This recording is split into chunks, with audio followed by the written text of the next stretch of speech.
I've recently finished playing the community-perceived masterpiece darling Clair Obscur Expedition 33. I then proceeded to write this script on and off for the next 3 months. This is going to be a very, very thorough analysis of that game. I was particularly tempted to play this game for a few reasons. For one, it blew up earlier last year, and I can't leave a stone unturned with games these days.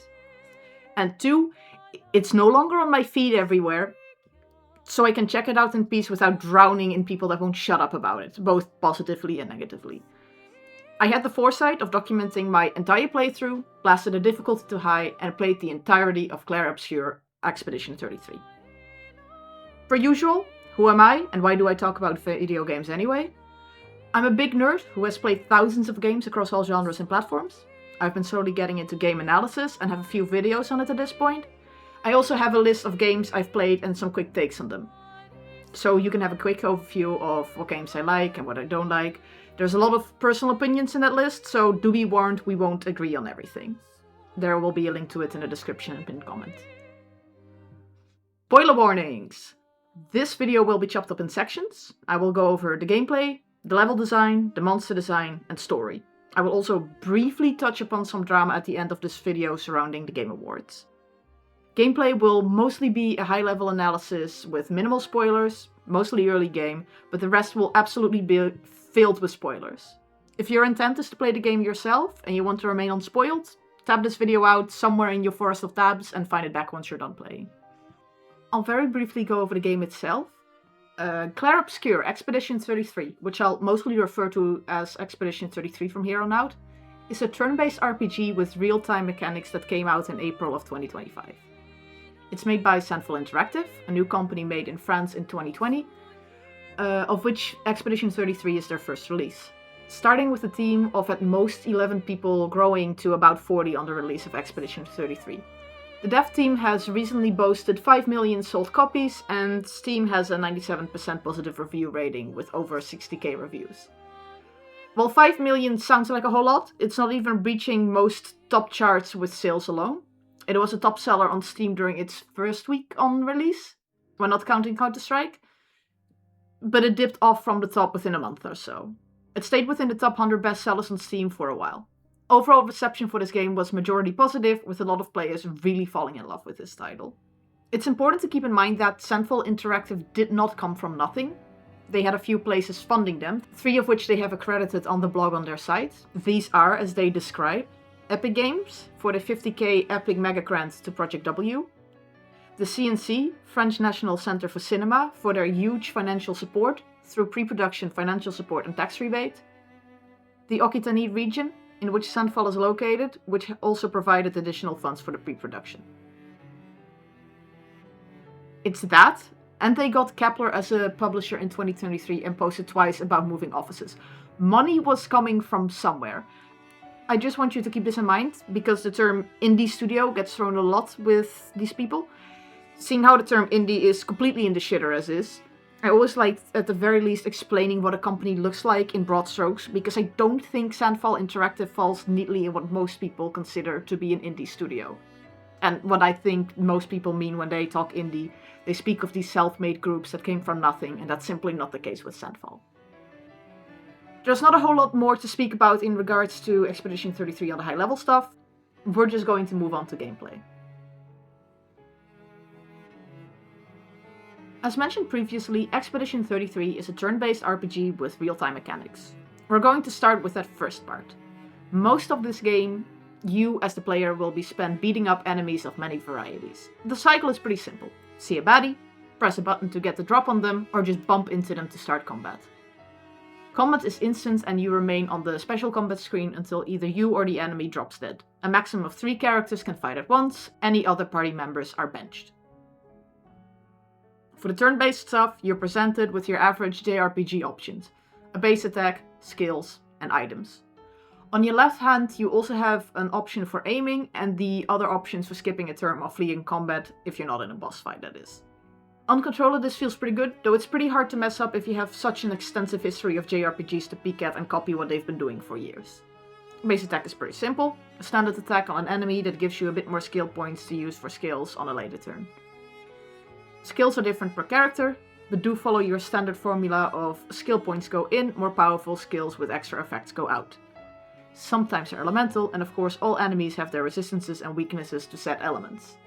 Items are pretty simple as well, items that restore health, skill points and revive fallen companions. You refresh their uses whenever you rest at checkpoints. The aim function allows you to spend skill points to fire low damage at a specific point on an enemy, allowing you to hit weak points or synergize with specific builds. The real-time mechanics present themselves in two places. The first simple one is whenever a character uses a skill, they need to hit 1 or 2 extra inputs for an enhanced effect. This can even be done automatically by flicking one button in the accessibility menu. The real meat of the real-time mechanics presents themselves on the enemy turn. Initially, the player is presented with a dodge and a parry. Click the parry button at the moment of an enemy's attack's impact and parry it, resulting in no damage on the player character. Parry all their moves within the same attack, and the player will counterattack. Dodge has a bigger window of invincibility and also negates damage, but doesn't allow for a counterattack. Later down the line, the player gains access to an extra dodge and parry. Gradient parry is used on specifically telegraphed enemy attacks, which always leads into a gradient counter when pulled off successfully. Then there is this other form of dodging, which is jumping, specifically for telegraphed jump attacks that allow for a sneaky counter when timed well. Except this counter doesn't end the enemy's attack like previous counters. We'll get into specific enemy designs later, but most enemy attacks follow very clear patterns. The rule of 3 and the sequence of beats that need to be hit. Most attack patterns are pretty simple and similar, and can even be learned on the fly. The game's sound design helps tremendously on this front, and this game is probably a lot harder for people that are hearing impaired. Its audio design is definitely stronger than its visual design. More on that later. Finally, within encounters there's a handy timeline on the left. Enemies and players take actions based on their speed compared to that of each other. The version I played was bugged, and sometimes for player characters their position also depended on which slot in the party they were in. This was patched out after I was done playing. If all player characters die in battle and there's benched party members, all benched party members can be sent into battle in an attempt to finish the fight. There's no other way to switch in party members mid-fight. A final stand, as the game calls it themselves, always joins the benched characters on a lower priority, always causing the enemy to strike first. If all characters fall, the encounter is considered a failure. That's all there is high level wise on enemy encounters. This is what most of your gameplay will look like.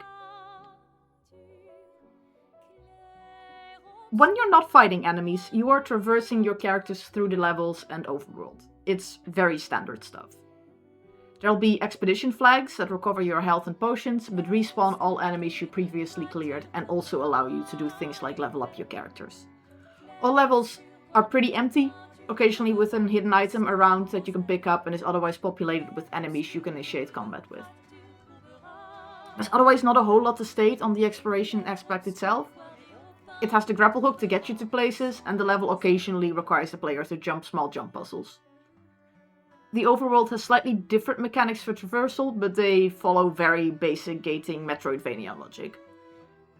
I do actually have a lot to say about the actual design of the levels themselves, but we'll get to those later, as those are also spoiler-filled. Let's talk about the menus and character progression, because in your exploration and combat you'll be finding a lot of items and leveling up a whole bunch. And we gotta use all that somewhere. Whenever you look at specific characters in the main menu, you have access to their weapon panel, pictos, skills, luminas, and wardrobe. Let's skip wardrobe completely, that's just where cosmetics show up. The weapon panel shows you your collected weapons, and you can equip different ones over here. Each character has their own signature weapon, each with different stats, it scales with, and effects. Pretty straightforward. Pictos is a difficult word for what's basically passives. You can equip up to 3 pictos per character. Unlike weapons, these are not character locked, and can be equipped to any character, though only one character can equip a singular picto at the same time, no double dipping. Pictos have a passive stat increase based on their level, and a passive skill that has various sorts of triggers. Gain extra AP on a parry, start combat with a specific buff, that sort of thing. Win combat with an equipped picto for 4 times, and the passive skill of a picto can be equipped via the Lumina menu. Every time a character levels, they gain access to an additional Lumina point. They can also gain more Lumina by spending a consumable item that is found in the world, it's the Color of Lumina item, and later upgrading their points through a special merchant and camp. Certain passive skills require more Lumina points than others to equip. You can freely turn on and off certain Lumina skills as long as you have not reached that character's Lumina cap yet. This is also the only way to make sure that multiple characters on the field have the same passive skills outside of equipping them as Pictos. Finally, the skill menu allows the player to equip and unequip any skills they have learned so that they can be used in battle. Skills aren't learned through the main character menu, instead this is linked to the expedition flag menu. As mentioned earlier, expedition flags are checkpoints throughout the exploration map. You recover your health, your potions, but additionally you can also upgrade character attributes and learn new skills. Let's start with skills first. Skill menu shows you each character's skill tree. Each level they gain a skill point. Skills cost a certain amount of these skill points, generally getting more expensive the further it is down the tree.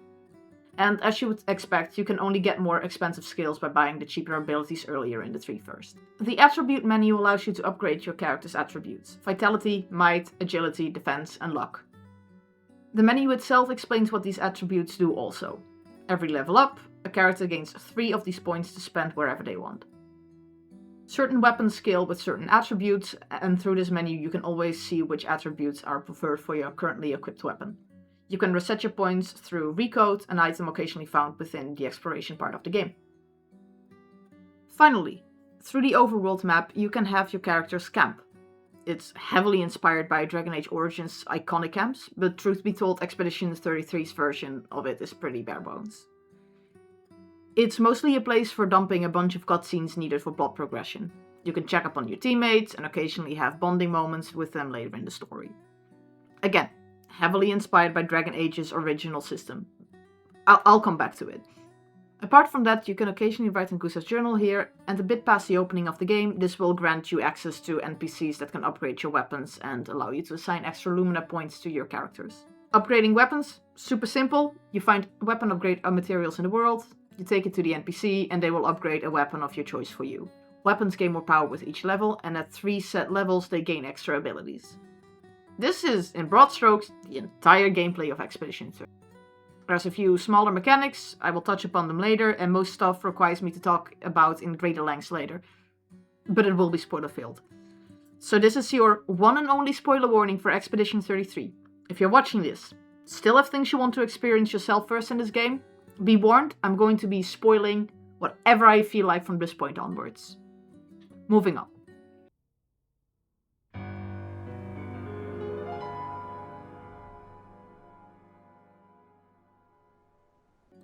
It's time to start going in depth with these levels. Expedition 33 has 10 big levels you traverse through when you're playing the main story, and 3 more hub-like levels. There's a few more optional ones, generally smaller than the main levels. I've played a few of them, but they're not interesting enough on their own to look at. I've also not done any of the post-game content. This is 100% focused on the main story, which is where most players will be anyway.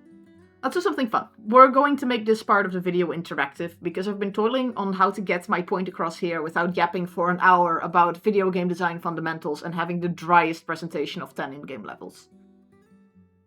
This game we're going to play is called Quickest Way to the Exit. Okay, make sure you have a place to write down your answers. Some paper, your phone, whatever. The rules are simple. I am going to show you an image from a game level, and I've labeled all directions the player can currently go. All you have to do is determine per image which path takes you to the game moving forward and or the end of the level the quickest. I'm going to do a quick warm-up round with 2 screenshots from games that are generally praised for their level design, just so you can get an idea and a quick guide on what makes a level easily readable. Afterwards, I'm going to give you a quiz solely on examples from Expedition 33. Alright, quick warm-up and briefing. First image, quickest way to the exit. Answer B is correct. Super Mario, being a 2D side-scroller, makes it pretty easy. 2D games tend to thrive on the logic of go forward means go right. Onto a different one. Which way to the end of the game? The thing with Elden Ring is that all these options are goals a player can set themselves. These are often referred to in game design as weenies, which is just a dumb way to state a prominent landmark that can guide a player. In this case, option E is the correct one. Elden Ring's open world design just has a bunch of landmarks sprinkled through its landscape, and they all have content, but uses the biggest and glowiest one to remind the player of where the real goal is at all times. And finally, I leave you with one more sentiment. Whatever pulls the player's attention really is functional game design. A highlighted place, a smear of blood trailing off into a specific room, or even the adventure line from Stanley Parable itself. While not all solutions are elegant, if it causes a player to immediately be able to distinguish where the critical path is, then that's level design success. This is where all very basic level design stuff, and this should be taught to you within your first year in the industry. Time to move on to the Expedition 33 quiz. I've tagged all paths that are mostly visible in these screenshots. One leads to the main story progressing. The other ones either to collectibles or dead ends. Can you figure out, based on the work the devs put into the level design, where you should go to progress the main story? These are going to be 25 pretty rapid fire questions. Pause if you have to. Okay, screenshot 1. This is the opening shot of the game where the player is given control. It establishes our main goal. What is the main goal we will be moving to at all times? Number 2. This is the shot immediately after gaining control of Sophie. Which of these places is the player supposed to interact with?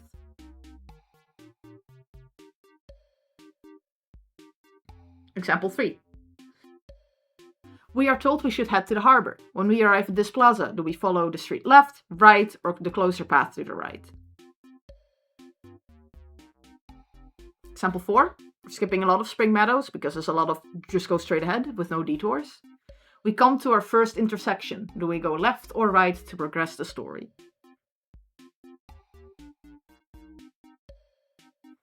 Number 5. We reach the top of the next section. In which direction does the main story continue? Example 6. Onto the Flying Waters level. In which direction does the main story continue? Example 7. You know the drill by now. In which direction does the main story continue?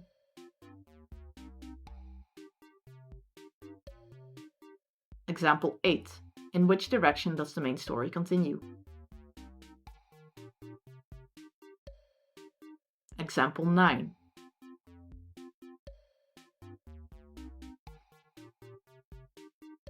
Example 10.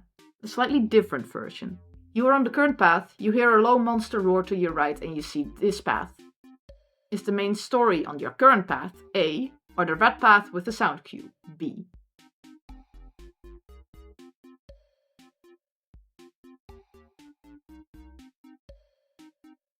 Example 11.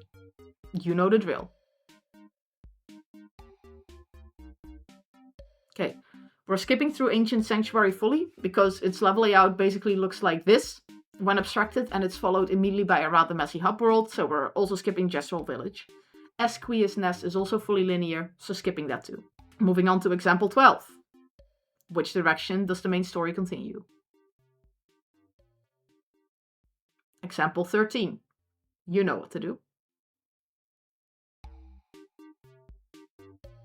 Example 14.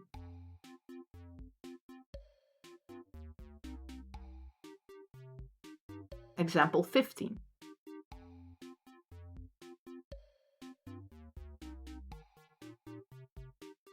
Example 16.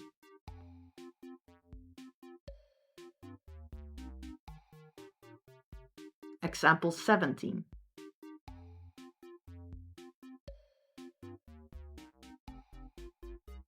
Example 18.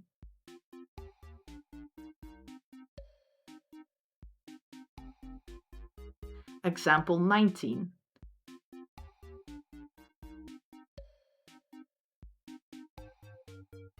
Example 20.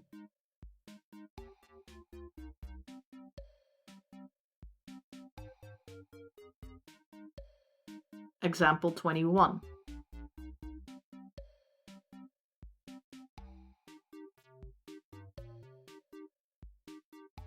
Example 22. Slightly different question. Which paths should be taken last to progress the story? Example 23, business as usual.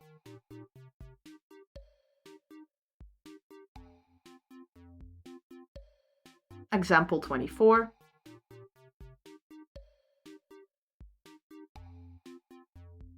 And finally, example 25.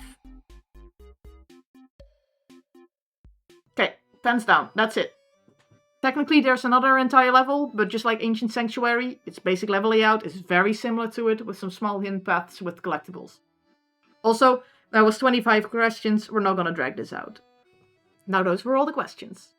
Especially if you haven't played Expedition 33, and this game's level design was done well, I would expect players to at the very least confidently beat simple guesswork.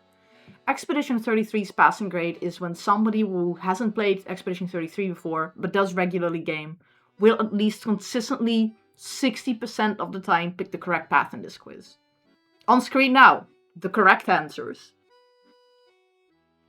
I want you to know that I try to be flattering to this game.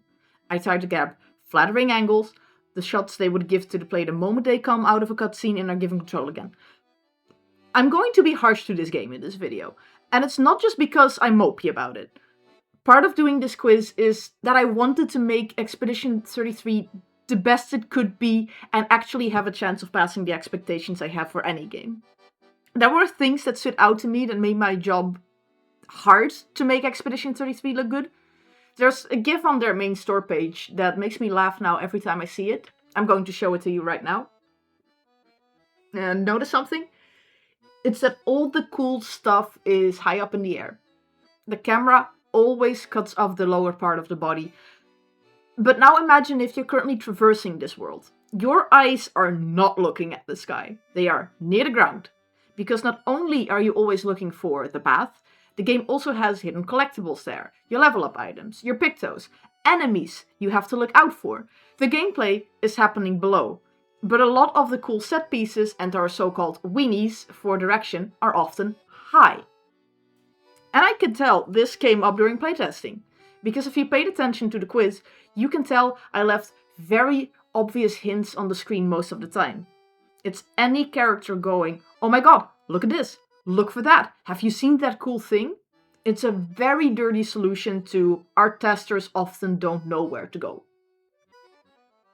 Solutions for a problem like these come in many shapes and forms, but they often stem from the fact that some level designer did a pretty poor job.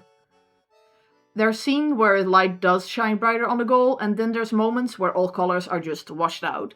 There's times where the main road is broader than the rest of the side roads, giving an almost tree-like layout, and other times where it's just a jumbled mess of, I don't know, here's a fancy big object in the middle, but is it relevant? Paths? What paths? No, not visible from here. Can you solve this problem of guiding players? I mean, absolutely. If you ever want to experience something so sickeningly well designed, you should absolutely first-hand experience the effect and cost level from Titanfall 2. Don't just watch it, play it. I felt like I speedran that level the first time I played it. That's how intuitive it felt to run through that level. Games can use multiple solutions to fixing the players don't know where to go intuitively problem. The first and obvious one is to make changes to the level layout. Change the level layout, throw it through testing again, hope for better results. More experience in the field hopefully leads to quicker design iterations. But that's pretty heavy on manpower. Plus, if a game takes too long to get external testers in, these issues might arise until way after the levels has been put mostly together with art assets and the like. Also, there's a closing deadline now. It's bad practice for sure, but let's gloss over that for now. There's ways to visually make your desired direction stand out more. A bright light above the doorway, a trail going into the direction you want players to follow, a mostly still image but the only movement being in the desired direction, as if somebody is jangling keys to get your attention. An obvious checkpoint in a doorway. A moment where the camera control is taken away from the player and pans to a place of importance to make sure they've seen the goal. That last one is something Expedition could have done. There's moments where a monster will show up and go into the correct direction, but you could be focused on something else for a moment and miss it. Instead, Expedition 33 goes for a very inelegant solution that feels tacked on pretty late in development. It's literally a character yelling at you, "Oh my god, look up there! We should look for the indigo tree." Yeah, indigo tree is an example from super early game. Remember this quiz question. Let's see where that indigo tree is. Right there. Yep. Another example of weenie high, gameplay low. The player is much more distracted with the big smashy monster down there, the two options and paths, and there's a flag right down there. It's a bit hard to see unless you get closer. It's not the greatest LODs. Also, my recording quality isn't the highest on it. It's there, trust me. I could keep yapping here about the quality difference between levels as well, but it's most likely because some levels were made by a more competent level designer than the other. Or maybe it was tested a bit more. I hope first-hand experiencing this yourself has helped understand what I'm trying to convey. It's very hard to convey a feeling of I don't know where to go unless you're there with me. Now, devil's advocate here, this is not to say that wonky overworld exploration is a deal breaker for me. My favorite game this year, Deadly Premonition. Objectively a bad game. However, Deadly Premonition was made with an intent. Designers that know some of their design is complete garbage, but spend extra time on the part that makes their game special. In the case of Expedition 33, the overworld exploration, in spite of the level design being not particularly good, is not where the strength of that game would be anyways. I think you could make this experience much, much worse, and it would still be serviceable. And it has been. I have not shown you the jump puzzle.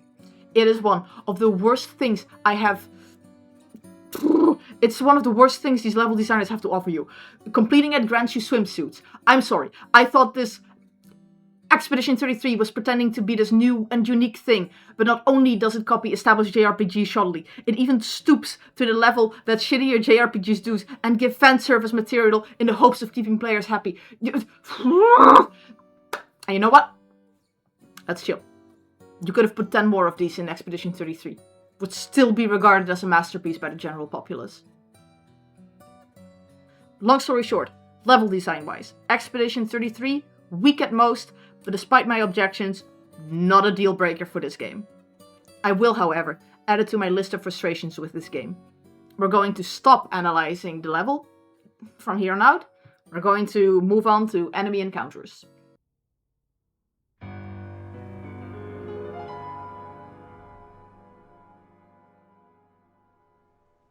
I promise we won't do another quiz. You can sit back now and just watch for a bit. I'm going over monster designs, primarily from a readability and gameplay standpoint. Whilst this might sometimes mean I will talk about visuals if they're relevant, I do not have any contributions to the art direction of these designs. It's simply not my field of expertise. I'm going to deep dive on all the major bosses that I've encountered in the main game, and mostly summarize smaller mobs on paper only. I'm going to rank pretty much every single monster I've encountered on the main path and pop them in a nice tier list. Before we get started, let's get one thing straight. Let's settle on grading.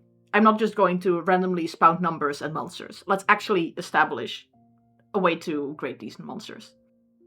Every boss, every mob, they start with 100 points. This is a theoretically perfect score. Then I'm going to start subtracting points. Up to 5 points per smaller issue, minus 10 if it's a thoroughly upsetting one. What those issues might be will be abundantly clear once we actually start analyzing monsters. And then I allow myself to either add or subtract up to 10 points in either direction, which is simply my enjoyment factor. Smaller mobs are judged twice as heavy due to them being much simpler and their encounter rate being higher. And then I'll pop them all in a tier list. This will be the tier list. It's empty now. Don't worry about it. Also, if I don't review all attacks of a fight, that means I might not have seen all of them. I might have killed something too quickly. Don't fret. Should be in the benefit of the encounter because I have less things to actually subtract points from. Without further ado, on to the bosses.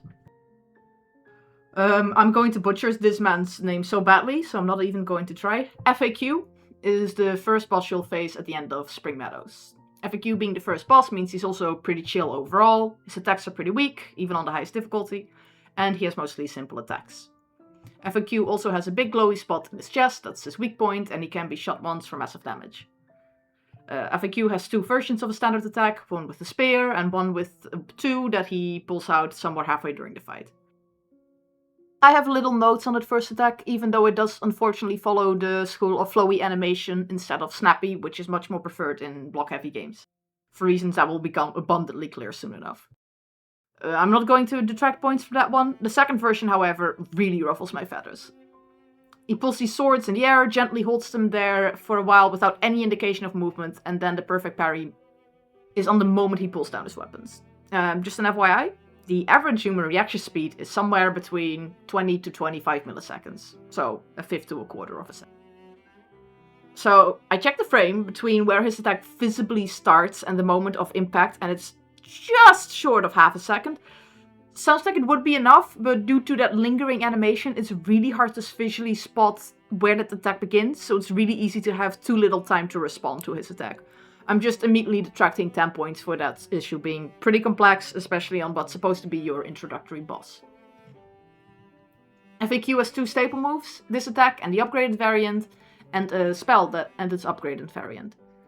FAQ's spell move is pretty simple and it's decently well telegraphed. The spell moves forward in 3 steps, hitting on the 3rd steps and moving in an evenly spaced timing.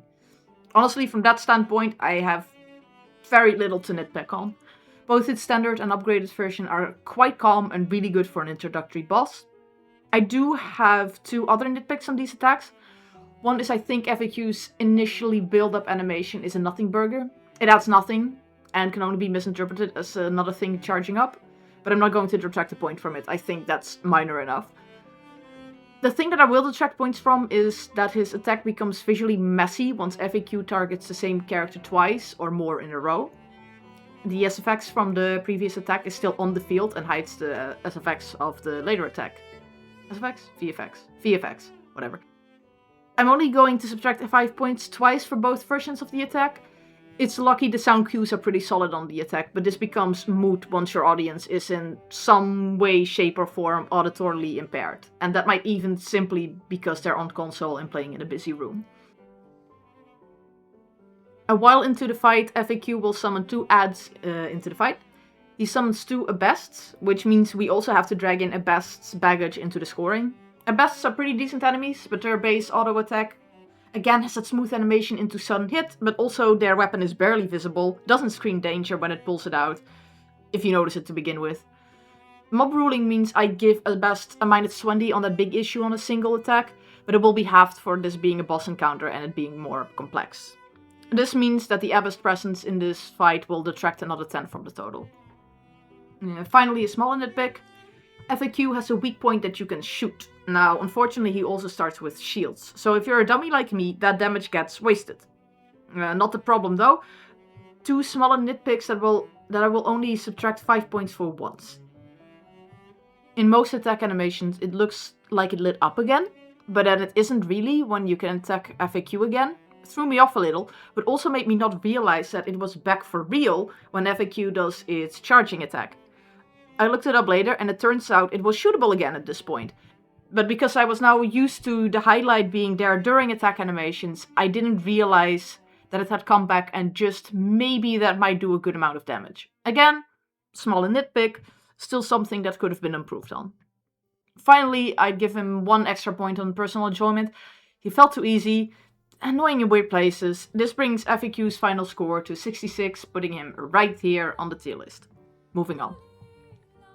Goblu is all the way at the end of the Flying Waters level. He shares a lot of design decisions with FAQ, 2 attacks he cycles through, an upgraded variant in the later half, and a gimmick. His opener attack that he regularly uses is his jump attack, full expedition attack that hits 3 times, 2 rapid space 1 and 1 on a slight delay. The float on that attack is on the edge of being annoying, just teetering into readable. I think I'm just going to dink it 2 points. The alternate version he uses in the latter half, the crushing attack, is much more readable, feels a lot less floaty due to the flip, which also adds more movement and a more digestible attack to read. No notes on that. It's his melee combo that really ruffles me. Goblu is a chunky fella, and while his arms aren't short, they are very quickly obscured by his big chunky body. It's especially rough to read on that first and also his 3rd in the upgraded version swing. -5 for both attacks. Otherwise they are well spaced and no further issues. Goblu's gimmick is that he summons flowers that after a turn he absorbs, which gives him shield and more attack. You're supposed to free aim and shoot them away if you don't want this to happen. That does bring me to a significant nitpick, however. I showed it in the footage as well. Yes, The flowers look visually like the weak spot that other monsters have had until now, but a darker color. Which does make them slightly harder to parse as the same. The issue you'll see in the footage as well is that in free aim, Goblu shows that a hit would land based on the reticle. That's in the middle of the screen. But this hit reticle is missing on the flowers, which led me to believe that they were a visual reminder only. -5 for that issue as well. This will be a common reoccurrence in later boss fights as well. Goblu has the upside that he's otherwise a pretty simple enemy with not a whole lot of attacks, which will keep him from amassing too much of my ire. I will, however, dink him another 10 points on my personal enjoyment. I think he was pretty uninspiring. I think his visual design is weak. His gimmick did nothing interesting when left unattended, or attended to that fact. And also, he has no story bearing, despite the setup with him during his opening and closing scene. Goblu feels like a forgotten threat and was honestly so boring I forgot I fought him until I started doing this list. You know what? Screw it. Now that I spelled it out and looked at all the other upcoming bosses, calling Goblu a boss feels like an insult. He has no bearing on anything. We already had Évêque, who was the introductory boss. Why do we get another one? Another -5 for wasting my time. That puts his score at 68, he joins Évêque in the ranking. Ultimate Sakapatate is a... Sakapatate is a boss right before you enter the Gestural Village. And my god, I'm blasting straight out of the gates with a -10 on this guy. His visual design is so messy, with so many moving parts, that make his attack so much harder to read than necessary. The hair on him and his partner, constantly moving. The wheels on his back piece, constantly moving. Some obnoxious ribbons on his back, always swaying along with everything it does. And then a big shield that blocks so much of his visuals. Just, no. -10, straight off the gate for this guy. His primary attack is where he swings his dead partner around. He uses this attack both with and without a shield, because the shield arm can be shot off in free aim. It's not so bad, but the attack with the shield is buckling heavily under the fact that his design is so busy, so I'm thinking 5 points for the shielded variant. Next is the attacks where he slams the ground. In both shielded and non-shielded variants, the start of his swing is pretty much fully obscured by his body and the awkward camera angle.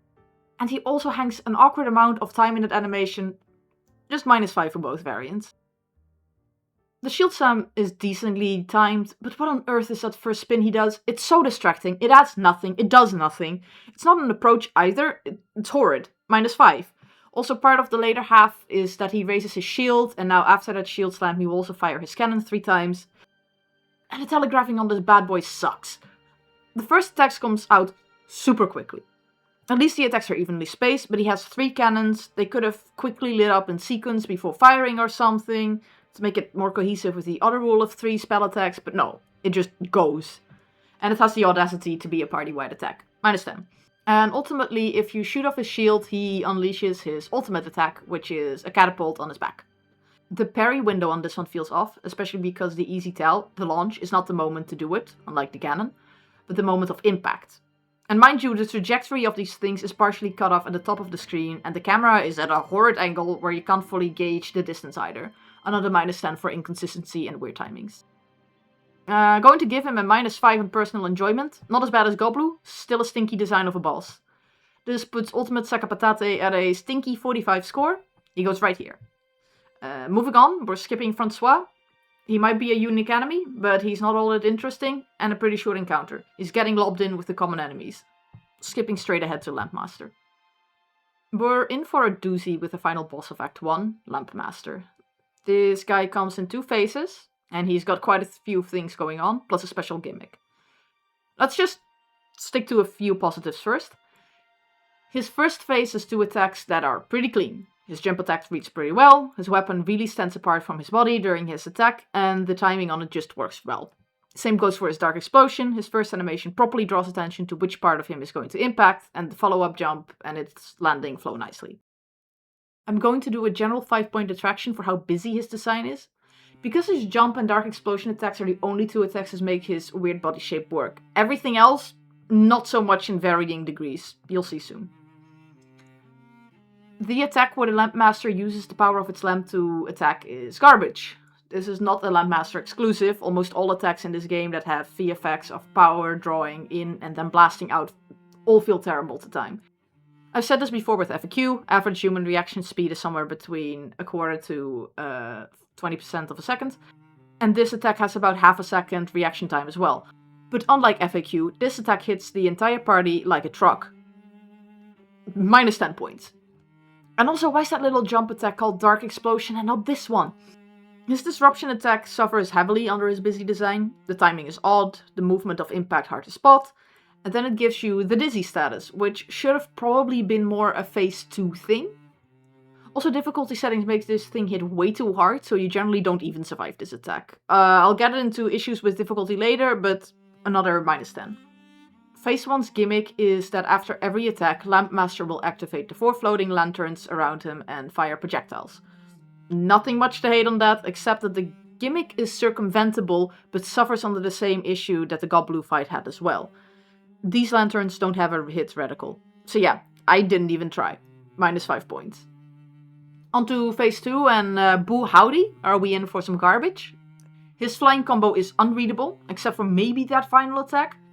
Phase 1 had 2 attacks that could make that weird body of his readable, but that is out of the window here. Absolutely the same goes for that attack where he attacks with each arm. There's no way it cycles through them logically. Also, what the hell does that mean? Each arm? He hits 4 times, his design has 10 arms, screw it, minus 10 for each, messy, messy, messy. Some review whiplash, his fast ball of light attack is completely fine. This is more to do with the jump attacks in general.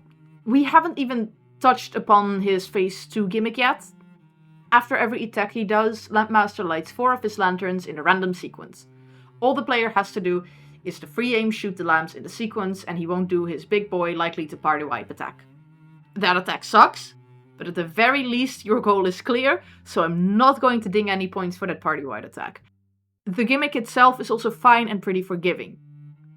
The real problem with that gimmick is that the fact that that lower lantern was just unhittable with Sciel in the second slot. Fellas, this is your main gimmick. This broke 4 times in my attempts to beat Lampmaster. Minus 20 points for being straight up broken. This is not just a design flaw. This is a straight up bug in your Act 1 finale. I can forgive garbage design in your side areas. I can forgive bugs in places of unimportance. But on the critical path, in your major set piece, absolutely out of the question. Another minus 10 on my personal enjoyment. What a slog. What a completely garbage design. And broken. Fix your game, Expedition 33. That leaves Lampmaster with a measly 20 points. Stinker. Next. Look, I'm going to be pretty critical about Expedition 33. I know that. But I'm also not going to sit here and be antagonistic for antagonism's sake. To switch it up for this video, we've come to the point that I'm going to be a beaming light of positivity. We've come to the end of the Forgotten Battlefield level. I'm going to skip over the cutscene leading up to this moment real quick for the sake of positivity, and forward straight to the point where the party has just fallen down a collapsed bridge. Because it's down here where we find what is objectively the cleanest design boss in this entire game. And it might be because it's heavily inspired by Pontiff Sulivan, which is likely considering you can straight up check the dev page of Sandfall Games and see that there are massive FromSoft stands. Dualliste is at the bottom of that collapsed bridge, and every single attack on that guy is just well telegraphed. The rhythm on his attacks, they just flow nicely. He has no weird things that look like attacks but aren't really. Mostly.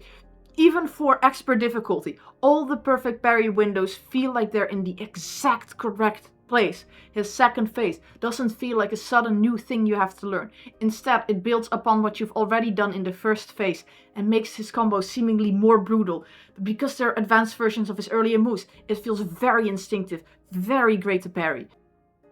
Again, a lot of his moves are very clean. He moves rapidly in position, holds, then an attack comes out on his movement. The last attack on Stormblood is maybe the most upsetting one. As great as a boss that he is, he still has one of those frustrating Elden Ring hold sword above his head for 3 business days moments. At least that's how it feels. It's mostly that the time for it to get into position takes too long. If that animation was snappier, it wouldn't have been so bad. It's also pretty hard to see on him, as one of his bloody copies is dissipating between the player's view and him. Another classic VFX Expedition 33 issue. And unfortunately I do have another nitpick on this encounter, and it's with naming convention. The Swiftly attacks evolves into Stormblood, but then for some weird reason, swiping combo then transforms into Swiftly. That makes no sense. Its second phase should just be called swiping combo as well again, but consistency is once again an afterthought. Oh, and are you kidding me? He gets the best victory takedown cutscene. Look at it. And it's kind of wild, because the final boss's takedown is so much more tame than this. Dualliste shows to me that this game could have theoretically worked. A counter-heavy, turn-based game. But the problem is that this requires an animation team and design team that needs to be on top of their game and in perfect sync with each other to make that happen. Dualliste showed that this team could, if need be, pull this off. But whether it's miscommunication, the feeling that there's a need to always do something different from a previous design, or not being able to see where the difference lies between badly designed and difficult, a lot of the shakier Expedition 33 encounters feel amateurish in their design. It's hard to pinpoint exactly what it is. The best thing I can do is just analyze encounters. Anyway, 3 dings on score and a massive enjoyment on my end lands Dualliste at a grade of 95. We're going to be skipping a few things here. If you check the wiki, Stalact is considered a boss by it. I don't care, it's just part of Monoko's introduction. Also skipping the Renoir fight at the end of Old Lumiere. We're saving him for when he shows up later. The fights are super similar anyway. And then there's the 3 masks you fight in the lead up to the Visages Mask Keeper fight. Those barely count as bosses too. They're just normal encounters that have inflated HP on normal mobs and a gimmick per mask. Skipping straight up from Dualliste to the Visages Mask Keeper fight. Visages? What is that name? I am not French. Visages and Mask Keeper is a 2-faced boss with 2 different names between faces. It's one of those 2 big boss fights leading up to the conclusion sequence of the game. And I'm going to judge them separately. Because this dude has so many moving parts on him, he would be judged into the Shadow Realm almost immediately otherwise. So we're just gonna start with Visages. Visages is the first real spectacle fight of the game, but just because something looks impressive doesn't mean the encounter is designed impressively. No big visual complaints on the man, the mirror for hitting, the big guy with the 5 masks for hitting me. I think for readability, they should have probably moved that big floater behind him and made sure his silhouette is always readable against the sky.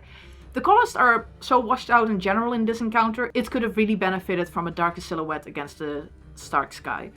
Would have honestly been helpful in the long run. Small 5-point ding for that. Visages summons one of his 5 masks each turn from the mirror and uses a corresponding attack. The player can shoot the weak point on the mirror mask's eye, or eyes. On Visages' next turn, the mask either breaks one shot or disappears in the mirror. A broken mask is removed from that encounter and cannot be used again. When all 5 masks are broken, Visages uses one last ultimate attack before self-destructing. Alternatively, you don't break the masks and whittle them down normally. I'm going to start speeding up through my pointing out mistakes from here on out because I'm going to start repeating myself a lot. Visages has multiple issues previous encounters do too. His anxiety attack and ultimate attack are both charge attacks with very poor readability, -5 for each. I'm thinking his anxiety attack another 10 points for having the audacity for having another attack after a bright flash, hope you weren't blinking, that has the poorest telegraphing ever. Because unfortunately Visages is a stone metal type guy, which means there's very little fluid animations on him, which means the Expeditions 33's dev team better be good at keyframing those masks whenever they move. For some attacks, this is fine. Visages' peace attack is pretty decent, but anxiety attack is a complete and utter mess. Visages has one other big issue, that is his VFX. Whatever that VFX on the debris trails is, it is terrible on any moving attack. I think it's a shame, because honestly most of his movements and attacks are otherwise pretty functional. Any move with just his weapon is completely sound, enjoyable even. The VFX are fine on the determination attack, simply because of the jump attack notifier. But the doubt attack is just unreadable on its hits. It is frankly some of the worst designed attacks this game has to offer. It is so unreadable, so messy, I'm just gonna give that attack a -10 and another -5 for that constant presence of that damn piece of VFX in every attack. But you know what? Screw it. I'm going to give him a 5 points on personal enjoyment. Visages at times was almost fun. His fights is pretty short, is pretty concisely designed on paper, just incredibly messy and rough around his edges. Because unfortunately, the next encounter, Mask Keeper, has a whole slew of issues, which were just made worse due to the difficulty showing his true colors. More on that in a bit. So yeah, I've unfortunately fought Visages quite a bit, and he's pretty alright. With that, he lands himself a score of 65. He joins the muddy middle.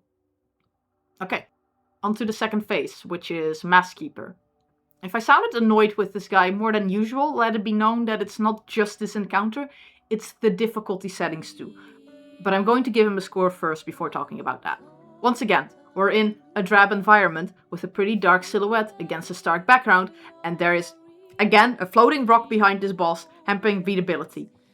It doesn't always affect him, and not as much visually as Visages. However, a lot of Maskkeeper's styles are smaller and easier to miss. I find it a lot more egregious on him than on Visages. -10. He has a small gimmick based on whether you defeated 3 mask bosses earlier down the level. Most people will have done it. I don't have footage of what it looks like if you fight him immediately. I do know that after a bit of googling that the masks give buffs and debuffs like the masks did in previous encounters. Sounds fine to me. Otherwise he's pretty simple. He has 3 attacks that get longer when he's down to half health, 2 elemental attacks, a defensive aura he casts halfway through, and an extra round of buffs when he's near death. Simple enough on paper, similar to Dualliste even. But where Dualliste feels polished and flowing beautifully in his attacks, Maskkeeper feels sloppy and keeps doing this redirection of attention that is just the worst. His more basic attacks, his swing combo and attacks like a storm are decent, but his second half evolutions of those are sloppy. His dagger is especially hard to read as it gets obscured by his body easily, and considering how he has basically no color palette, his dagger blends in with his limbs easily as well. I also think there's a lot of keyframing in his evolution moves that feel wonky and have no clear indication of attack movement. I'm chalking them down 10 points each.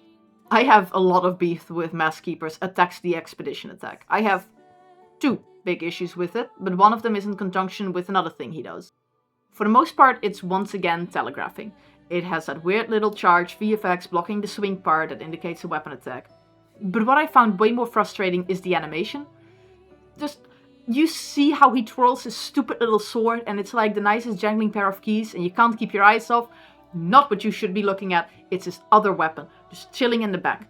Because once it starts swiping, you should parry.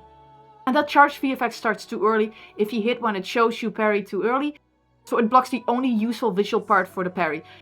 It does this 4 times per attack, 6 times on the second phase form, -10 for each. He has 2 more attacks, his fire and his ice attack. Ice is not so bad, it has a bit of that standard Expedition 33 cannot do charge VFX problems, but it's alright. His fire attack's weird, it hangs in weird places, the fire visual effects cover the entire dang screen, and the gradient attack hangs weird, which is mostly just beef I have with the gradient counter indicators in general in this game, but I digress. Small 5-point subtraction on the fire attack. No. One more thing that pisses me off on this man is that the stupid party-wide attack in combination with the second half, where he casts a passive where he gains shields whenever he hits a party member. So not when it gets blocked. It needs to land a hit. His attacks in his second half all hit 6 times at a minimum. All of them, by the way, not just the hard-to-read one. That's already rough, but the party-wide attack hits 6 times, a maximum of 3 expeditioners per hit. That's 18 possible shields. That one really angered me. It wouldn't be so bad if that attack was the most polished attack in his kit. Unlike Lampmaster's gimmick, that if you wouldn't destroy his lamps in the first halves, he would keep shooting his little lantern missiles after his turn, those at least were decently telegraphed. No, this stuff pisses me off so much. Also, he will regularly attack twice in a row now, so it gets even worse. Absolutely not. -10 for this garbage, -10 for my personal enjoyment. That leaves the Stinker at 25 points. He should be happy I didn't judge both him and Visages together. Else that Stinker would be a big fat 0, but that would have been unnecessarily harsh to Visages. Screw this man. He made me lower the difficulty, and not just because his telegraphing was poor. It later clicked for me why the difficulty was suddenly so egregious. So, let's take a little break from talking about the mobs and all these monsters. Let's discuss the game's difficulty settings. Games love having difficulty options. Some do it better than other games. Difficulty is generally not something that comes early in development. Most of the times, it's pretty late. You should pay attention next time you boot up a new game and see if there's an option that describes itself the way the game is meant to be played. To translate that to dev speak for you, it means we did most of our tests and our work on this one, the other ones were later additions. My beef is generally not with the easier game modes. If anything, I thoroughly appreciate them for accessibility reasons. Making your games easier is generally not that difficult either. Just remove the punches, enemies pull, and you're generally fine. No. My real gripe comes with difficulty going up. Because the seams of the game start cracking much easier here. What difficulty means to a game differs from game to game. So let's just focus on Expedition 33.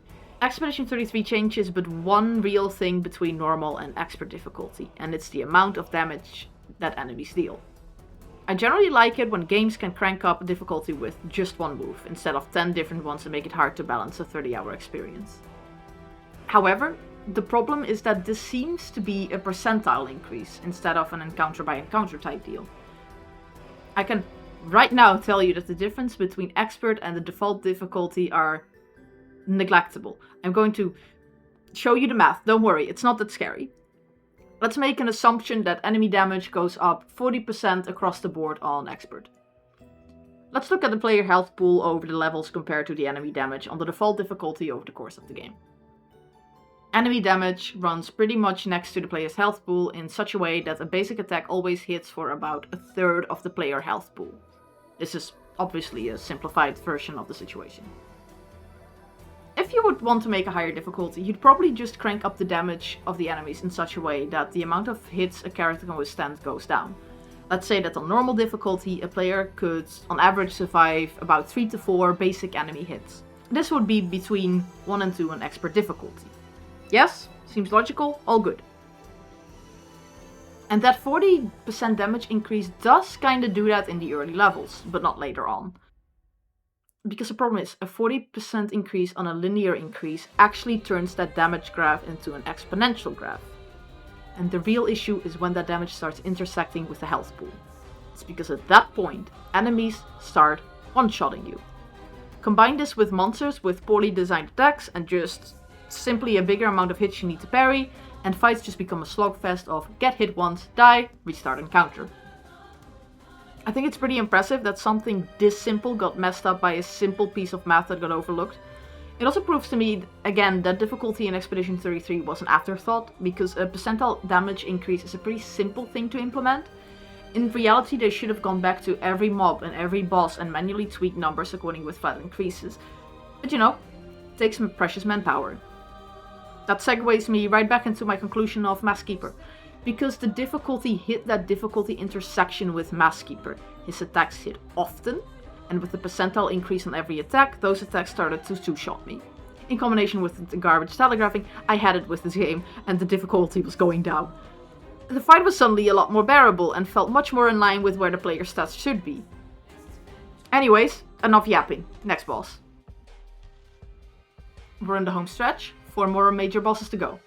There's a bunch of smaller bosses I'll skip talking about, both before and after Sirène. Tisseur and Glissando are getting skipped, they're not major encounters, also I did not fight Tisseur.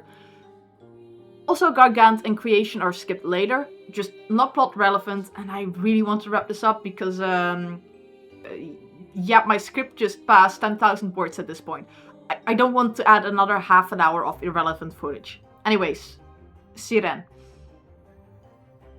Sirène is much simpler compared to Visages' Maskkeeper and focuses more on spectacle. A better choice. I think in general Expedition 33 is better at its display of spectacle than its making at solid encounters. That sounded more like an underhanded jab than I intended, but I do mean it. The Sirène fight is gorgeous to look at. Welcome back to the whiplash of me losing it in one encounter and then getting to the next and going, this one is not so bad actually. Probably also helped that I was no longer playing on the hardest difficulty, but I do think it wouldn't have been as upsetting on this encounter as Sirène is just better designed. So compliments right now.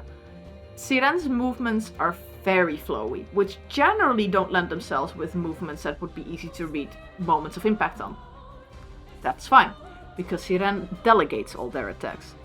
Sirène will attack multiple times in a row on her turn, but because there are 3 simpler attacks, it doesn't feel like the onslaught that was Masskeeper. Sirène at most is a little sloppy in places. In the Grand Ballet attack, the moment of impact is harder to read considering it's a sweeping attack through the whole party, but the ideal parry window is on the middle party member and not on the first hit. The attack where Sirène hits with their dress has VFX issues like Visages. It's flowy with a poor sense of impact. The glissandos that shake the ground show their impact icon pretty early, whereas throughout the game, for like 4 out of 5 encounters, you should hit that button as it is shown. And both Grand Ballet and glissando shakes gets combined in the final act. -5 for 4 issues each. I will give Sirène 5 points for my personal enjoyment. It's a fun little show. It's simple gameplay, little stuff to mess up. It lands Sirène at a humble 85 points. I'm honestly kind of surprised as well that there was still fun encounters to be had. Anyway, decent fight. Moving on. Alright. He has showed up a few times before in the story, but always simpler versions. Finally at the Renoir fight. Part 1. This one's at the end of the Inside the Monolith level. I can confidently say that we've had our real stinker encounters so far. The Renoir fight is alright, but has a few big and smaller issues. Let's just get his one big design issue right out of the way. He's just a dude. The main issue with him just being a dude is his size. Renoir is tiny. My screen is made up of about 3.4 million pixels. Renoir fits in a square of 50,000 pixels. Even Masskeeper, who can also be pretty small on his wide shots, is 4 times bigger than Renoir. Renoir's moves are small, even when the camera gives mercy and goes in for a close-up. But even then there are shots where he will be in his attack animation and he is fully blocked by Bonoko's dumb weapon. Even the things like the overlay for Marked covers the majority of his body.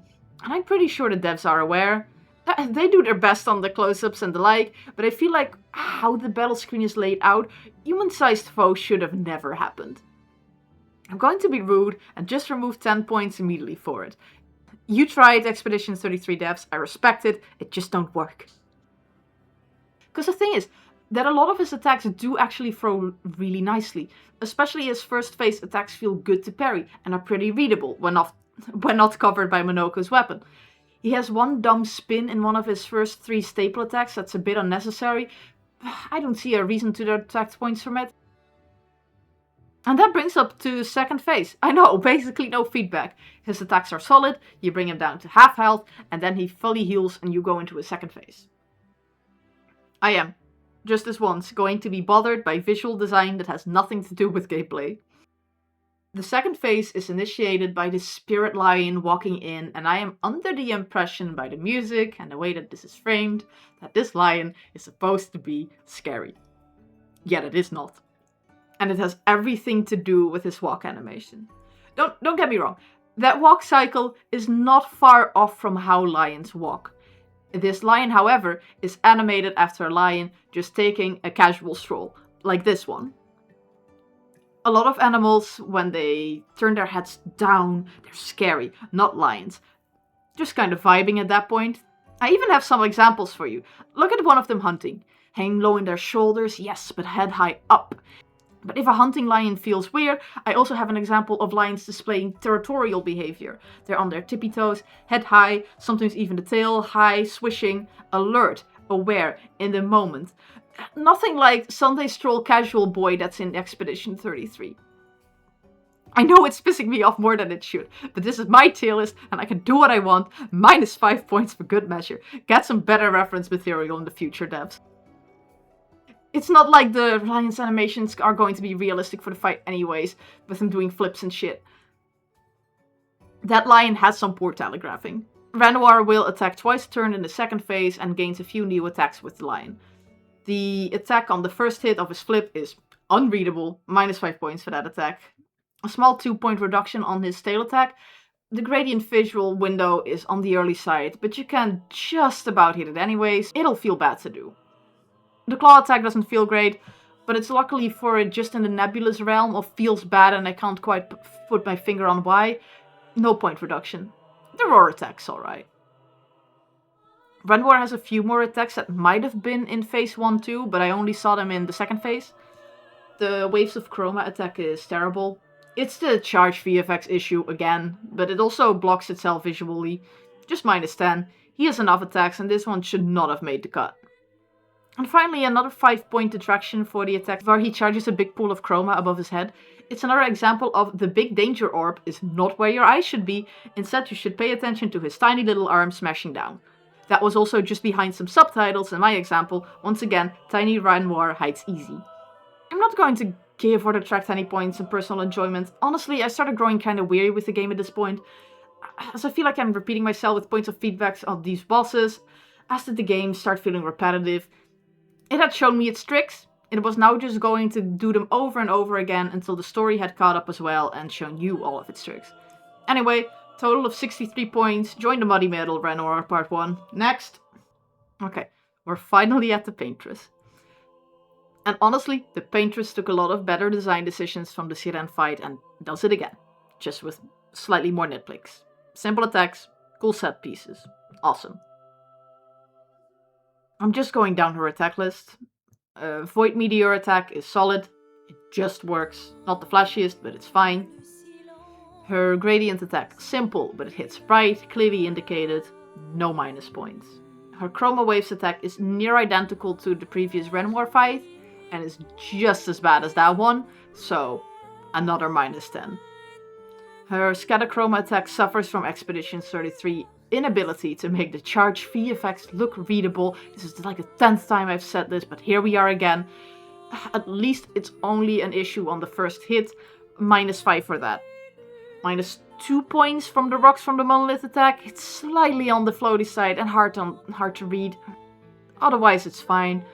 And that's already all of her attacks for the first phase. The really cool looking attacks are saved for the second phase. -5 points for the team floating above Esquia, because you're all flown up after like the scene change. My god, can we be for real? This is the set piece of the video game. This is the real final boss, not really, but this is the real final boss, we swear. It feels like a detail that could have been done better. Esquia is big enough. We had that moment after the cliffs, after Gustav dies, where they're on Esquia anyway. You can do it. You've shown it to me before that you can do it. Whatever. -5 for that. Another -5 points for that moment that looked like a gradient attack and then turned out to be a nothing burger. Why did it look like that? Please don't mess with pre-established rules that you've already took like 20 hours to nail down. Don't mess with that type of shit, thank you. Anyway, giant light brush attack, fine. -5 for the flying attack for not being able to decide whether the tail is on the fly down or the beat after it. The Rip Reality attack, it's a bit hard to spot initially. It's not so bad once you've seen it. It just dodges my ire, no negatives for it. However, -10 for the Unleash attack, a wind-up filled with fake-outs and most moves covered by the VFX of the previous one. I am really starting to repeat myself here. I am going to give the Paintress a +5 on personal enjoyment. She was pretty fun, and a fun spectacle fight despite all my nitpicks. With that, her final score is also 63, and she joins the previous Renoir right in the middle. But I did see an unfortunately couple more hours gameplay in my future. It was very clear to me from the start that this was going to be a cop-out fight, that this was not the end of it. We have one real big boss left to talk about. It's Renoir again. He has 2 phases. First one, he uses more basic attacks, and halfway through his first phase he summons the Axons, who cycle through special attacks until he's brought down. Second phase is once again flashier than phase 1. The second Renoir fight is honestly messier than the Paintress fight. I also think it's a shame that it's not as much of a spectacle as the previous fights. You'd think we'd be going out with a boom, but we're kind of going... This fight feels understated for reasons that are beyond me. The second Renoir fight is honestly messier than the Paintress's fight. We're going through the attacks again in a speedy fashion, because I'm getting kind of done with this. The black hole attack is laggy. The VFX charge issue, again, -5. His combo attack, fine. Bit floaty, readable, it's cool. The jump attack followed by a blast is insultingly slow. The moment upon seeing that jump marker and when you have to jump is maybe the biggest delay in the entire game. And then that smackdown is so incredibly non-threatening in its wind-up, -10. Next move. The Void Cross attack, weirdly paced. Its launch is so hard to figure out, you're better off guessing when it gets thrown out, -10. Those were Renoir's own moves. The Axons that got summoned halfway through his first phase mostly just buff Renoir. I'm going to give a -5 on Visages shielding Renoir. If you recall the Visages fight, you might remember that the Beast Mask was used for shielding. So you'd expect when Visages shield Renoir that it was used the same mask. Nope. For some reason it uses the Anxiety Mask. Y'all, you made the game. How did it slip through? All other attacks on the Axons are completely fine. When brought down, Sirène revives Renoir and phase 2 starts. His Pool of Darkness move is fine, especially considering it's another charge attack, except most of its wind-up is on the normal animation and not on the VFX. His Swift and Frenetic attacks are super similar to the Paintress's Unleash attacks with the same issue, -10 on both, sorry. Embarrassingly bad for a final boss, honestly. A -5 on his Void Meteor's attack, as Impact VFX blocked the visual movement of his lower projectiles fully. The Paintress's one was better because it was an arc over her face, but because some of them are below, it doesn't work. His big flashy attack is fine, no notes. -8 on personal enjoyment, tired of game, glad it's over. It honestly should have just ended on the Paintress's fight, it was a much more pleasant experience. I see why we wanted to do the whole big switcheroo thing, but I think it hurt both story-wise as it did gameplay-wise, in its pacing.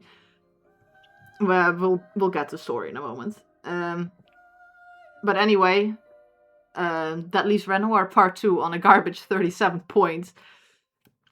That's all bosses done. I'm just gonna show up on the screen the tier list of all other bosses and mobs. Bam. There you go. I've linked a document that has the breakdown and final score on all of these, especially the little mobs, because I'm not going over all of them. It's way too much. This section was so long, it took weeks from my life. I am never doing it this way again. Or maybe I will, who knows. Anyway, moving on. Let's briefly conclude the gameplay section before moving on to the story analysis of this video. In essence, Expedition 33 is nothing more than an action turn-based RPG. We've seen games like these before, though not in the current generation. These games are like Final Fantasy X and Paper Mario. There's mostly games that originated on the Japanese market, but these are definitely the two big boys that people mention when talking about this genre. Expedition 33's big defining difference between these games is that they are much more focused on parrying opponents' attacks. To be frustrated with a game is always subjective, but the rationale behind it is always much more interesting. Expedition 33's design frustrated me on multiple levels, as is now abundantly clear. Yet, I mentioned it briefly before, my favorite game of 2025 is Deadly Premonition. Again, Deadly Premonition is a mess of mechanics, frequent crashes, and weird design choices.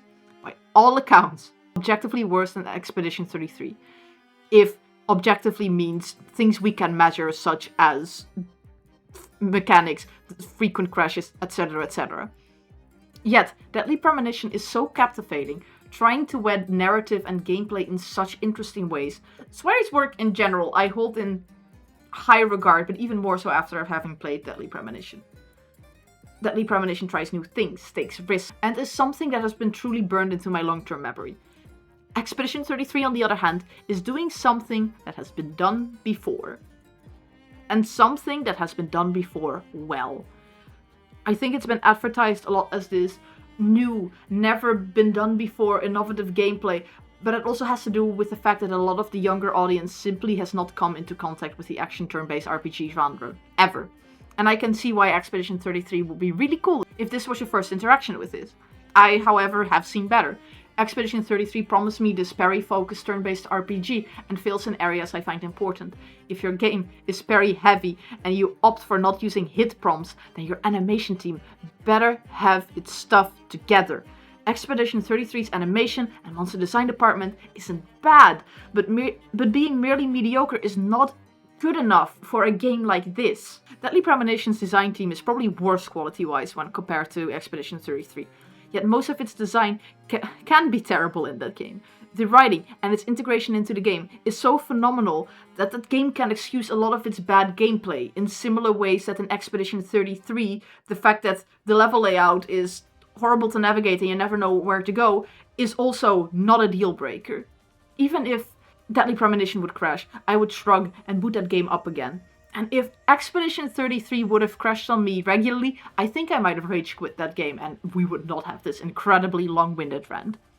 Expedition 33 is a bit of a cursed pitch that could have worked, but doesn't shine where it needs it most, and even kind of half-asses having prompts anyway. We have the prompts for the jump attacks and the gradient counters, which are not consistent enough either. Even when there were prompts on the screen, I am shown that this developer kind of just muddies around with pre-established rules and things it tries to teach the player. It's showing amateurish work. I think they could do better in the future, but it's really showing to me that this game is made by first-timers. Anyway, moving on. Let's finally get to analyzing the story.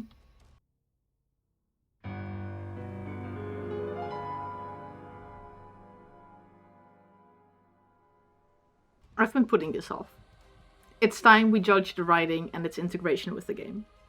And there's a good reason I've been putting this off, because once again, I feel like an Ebenezer Scrooge in a sea of positivity surrounding this game.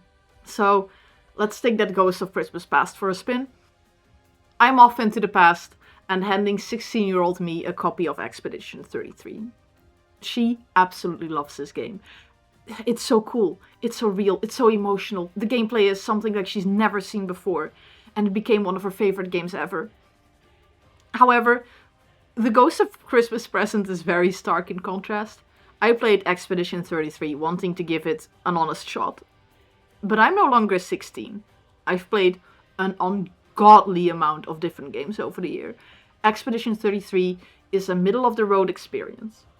There's tricks I've seen before, and better. I can analyze a story and its writing and have things to compare it to, and Expedition 33 does not hold up. This is not going to be some elitist analysis that implies its audience is beneath them. I do not forget my roots. I do not forget my 16-year-old self. 16-year-old me was not stupid. She had a passing interest in games and only really played some of the bigger releases that all her friends were talking about. She was young and inexperienced when it came to video games and life in general. From what I can see, most players that are really loving Expedition 33 are either young or inexperienced with video games, or both. I know some fans can get kinda defensive when this game comes under criticism, because this game is such an emotional ride for a lot of players. For as much as I can, whenever I'm going to analyze this game's writing, I'll try to grab comparisons from other games and show you its differences. I want you to see what I see. Two pieces of media at odds with each other. Because I can yap for ages on why I think the writing of Expedition 33 is incredibly weak, but the only way you can see why is when I show you an alternative of something doing something similar. Without further ado, let's rip apart the story. I'm not going to lie, this section is a bit rough to start, so let's start at the end. A lot of Expedition 33's story writing and quality hinges on its twist and payoff. So if you've seen nothing but trailers of early gameplay footage of Expedition 33, chuck all that knowledge out of the window now, because a lot of it is irrelevant right now. Expedition 33 is the story of a rich French aristocrat family whose eldest son, Verso, died in a fire trying to save his younger sister, Alicia, from said fire. His younger sister is left permanently scarred from fire and lost all ability to speak. The parents fight often, and in a fit of anger and grief, Mother Eileen locks herself in her son's only painting. The quick note, in this world, some people can paint with basically magic and can fully engorge themselves into the paintings, basically creating entirely new worlds. Magic paint, magical man-made worlds and paintings, basically like the paintings in Mario 64, but presented in a more fantastical way. Arlene recreates her family in that painting, which includes her dead son Verso. Father Renoir follows her into the painting, and he slowly tries to tear down the painting from the inside in an attempt to reach his wife. Somewhere during the fight, Alicia enters the painting as well, but gets rewritten by her mother, where Alicia is reborn in the painting as Mayel and lives out an entirely different life, unharmed from the fire. And this kicks off the story of what happens inside the painting and the travels of Mayel and her party as they try to kill the Paintress who is seemingly destroying their world. Basically, whatever the trailer shows you. And before you ask, what about Clair, the eldest daughter of this family? She has a small story arc in post-game. She is basically irrelevant to the main story plot. You only see her twice near the end and only briefly. This video is about the main story only. I'm going to skip over her. It is as it is. Anyways, the whole expedition happens. We expel the Paintress from the painting, who's actually our mother. Renoir snaps the entire population. We expel him from the painting as well, and then there is this binary choice at the end where you either play as Painted Verso and destroy the painting once and for all, or you play as Mayel and you revive the painting back to its frozen in time state. Fake world, happy endings for everyone, and Painted Verso stays in that painting forever. As well with the sliver of his soul that still occupies the painting. If you can't tell, this summary skips basically 80% of story and gameplay. As for most of this game, you will be playing as the painted world, where you're not aware this is technically all not real. I will analyze that part as well, but I want to analyze the overarching story first, because that will make talking about the painted world's events easier down the line. There's something in the story structure that stood out to me and reminded me of Avatar: The Way of Water of all things.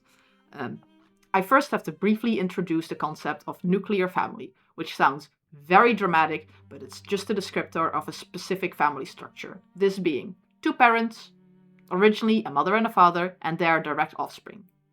Part of this structure is that they're considered a separate entity from other related groups. So in simpler terms, it means that they live on their own. No grandparents, no other families in the same household, no unrelated members, just papa, mama, and the kids. Expedition 33 has a nuclear family at the core of its storytelling. A mother and a father fighting and grieving over their lost son and their 2 remaining daughters. Why specifically the second Avatar movie came to mind is because they have 2 things in common. For starters, it also revolves around a nuclear family structure. You have previously human, now blue lad Jake Sully and his wife Neytiri, who is a blue person that is from a group that lives in harmony with the big tree that she originates from. And together they birthed 2 kids and adopted one between the events of the first and second movie. That's the obvious comparison. The second one is about their events during the second movie. Long story short, the baddies that want Mr. Sully dead now know that he's at the tree, and to prevent further casualties, Mr. Sully takes his family somewhere else. This is initially to the dismay of his wife Neytiri, whose culture is very much doesn't revolve around direct family, but instead around the commune and the tree as a whole. But what Mr. Sully says goes, they leave, a whole 2 hours of plot happen, and the motto that gets repeated a few times in the movie is Sullys stay together. It's very much a movie in favor of prioritizing one's nuclear family structure over that of the environment one lives in. It's very conservative Americana in its values in that way. Okay, so why did I make this comparison to Expedition 33?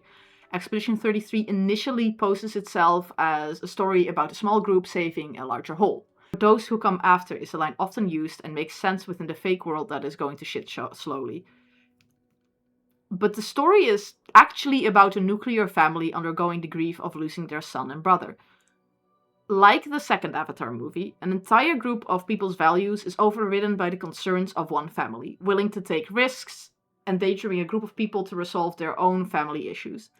Expedition 33 is about a family tearing down a small society just so by the end of it, it is either all destroyed or lives on forever just to keep the memory of the son alive. The line, family is complicated, gets thrown around clunkily here and there in Expedition 33, but ultimately only refers to the nuclear family structures.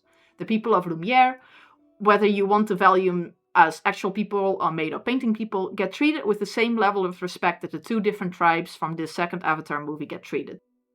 That level of respect being set dressing for the struggles of one family in particular. Their fate doesn't really matter, as long as Sully stay together, or one aristocratic French family figures out how to deal with the loss of their son, then the story is considered to have a happy ending. In case you couldn't tell, I have some opinions on the way that both Avatar and Expedition 33 use these involved parties as set dressing instead of respecting them as characters of the same worth and value of your main cast. So, let's quickly grab a video game that I think respects its environment. Volcano Princess is a daughter racing game, which also heavily features a nuclear family structure. You play as this recently widowed man raising his young daughter and guiding her through life. This game is so lovingly made, so joyous, it just sucks that its translation is so rough around the edges. Volcano Princess presents itself as if it's all about that nuclear family structure. But it's actually about how vast the world is. 2 playthroughs of Volcano Princess can be wildly different, and there is no way to do everything on your first run through. The world is full of wonder and magic, great people to meet, and so many things to do that there is simply not enough time in the world to experience everything. Because before you know it, your daughter is 18 and a grown adult and has a future of her own. And this is all the more stronger when presented through its nuclear family structure. This is what frustrates me about Expedition 33. You have this grand story that presents itself as an emotional piece, but all the sad violence can make you stop looking and realizing that what the family is doing is with reckless abandon for all those around them, uncaring gods of a world of their own creation. And here comes this random Chinese important game with shoddy translations that still gets across their joy for the world flawlessly. And Volcano Princess gets weird looks for being described as a daughter racing game, whereas Expedition 33 gets lauded while I've seen better. That's honestly my biggest complaint about the overarching story in that regard. I can go into depth in how the outside the painting world is very deliberately vague, how Alicia getting burned had something to do with a mysterious group called the Riders, which is otherwise completely irrelevant to the plot. But that would just be half an hour of me repeating the phrase underdeveloped plot over and over. Besides, I think they're saving it for the DLC and or sequel cycle anyways. It's what we call a hook, a deliberately empty piece of plot where you can hang up another plotline onto. It's not clever teasing, there were no early hints to what it's going to be, it's just a platform for further content. Let's instead discuss the ending. The big payoff after 30 hours of play, or more, if you're playing slower. The game gives you a binary choice. Destroy the painting as painted verso and let grief take hold, or revive the painting as Alicia/Mayel and live out the escapism fantasy forever. Okay, look. Let's talk about Expedition 33's main character, Mayel. No matter how you look at it, this is a story of her adventure through her brother's painting and all the grief and yada yada yada. The choice to then have the most gameplay in camp and at the initial start being through Gustav's and Verso's eye is a choice. We'll get to Gustav in a bit. But to halfway swap out Gustav with Verso and putting the player in his shoes is... Okay, look. Verso is an underdeveloped character to say the least. We're gonna have to talk about the characters themselves. I'm going to have to interject this train of thought. Every single character in this game is underdeveloped. It's not just this game that is the issue, it's a problem with just video game writing in general. Whole different video, we're not gonna do that. None of these characters are written well, and it unfortunately takes comparisons to be able to tell you what's going to happen. I'm going to show you a very short clip of the game. It's right before Esquire. There's many more examples like this one, but I think this one is a very clear example. Let's just watch it.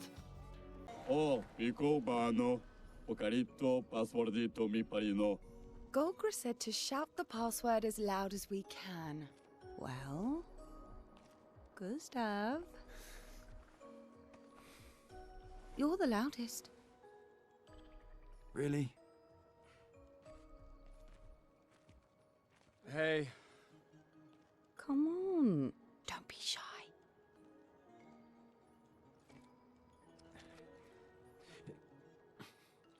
Get out of my way! Jeez, No. It's just it's the password. Pico femicola, gor granda vari bombi no passwordito.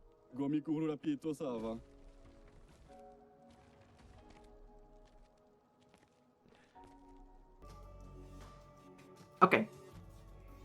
A lot of media in the current day is very focused on having someone almost pan to the camera, go and say, this character is loud. Except in the case of Expedition 33's moments, none of this is reflected in their gameplay. Gustav has barely any character. I can at most give him sarcastic as a trait, but loud?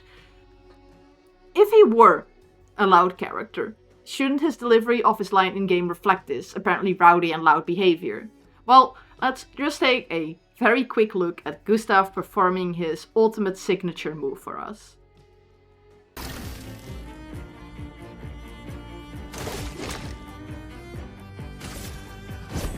For those who come after.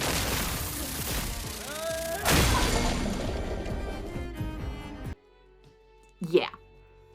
Nothing even remotely reflective of being loud. Not in any cutscene, not in any of these moves, nowhere. And practically every character suffers under this as well. This is just one example. Verso is often described as vain in character bonding scenes, but otherwise shows no indication of this even being a trait of his. You would maybe... You could insert small idle animations where he would maybe like brush away his hair or something like that, or put off the dirt from his clothes. No, never. Is he ever vain in other contexts? Not ever. Mael allegedly has this incredible trauma with losing people over and over in his life. This has no real bearing on her character, nor do we know anything about these people that were once in her life.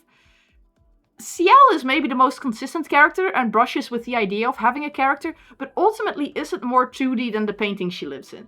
Her only consistent trait is flirty. You know what? I can sum up all these characters in like 2 words. Let me just... Yeah, no. That's it. How I long for the days of Mass Effect 2 and anything BioWare made in its height. I've also been watching Game of Thrones for the first time in my life recently, which initially I didn't watch because I tend to live in this headspace of if the masses like it, it can't be great quality-wise. But I was super pleasantly surprised with how well those characters are written. I love to be proven wrong. Please tell me I'm wrong. And then I look back at this game, and I just cannot. Back to my original point. End of the game. Verso versus Mael. Or Alicia at this point. Do you pick grief or do you let it go? On paper, it's not a terrible pitch as an end. I don't mind it. I watched both endings. If you play as Verso, the painting gets destroyed, and the outro of the game is the remaining members of the Desandre family honoring Verso's death as the memories of the painted world linger in a faded state. Playing as Mael and keep the painting, Verso begs for you to unpaint him, but Mael restores the world of Lumiere and gives every character the happy ending they deserved, yet Verso remains tortured inside. The endings fall flat, and I don't think it's because of the scenes themselves. If anything, scenes are fine. I've had the misfortune that I've attended quite a few funerals in recent years. It's just a thing that'll start happening more and more as you get older, and the average 18-year-old might have had 1 or 2 in their life. Luckily, most younger people on average don't experience a lot of grief. Expedition 33 presents itself as a funeral in a weird way. To let go, or not to let go. No matter how you put it, somebody close to you died. I think that if you'd make a game about grief, funerals would maybe be your best bet to get inspiration.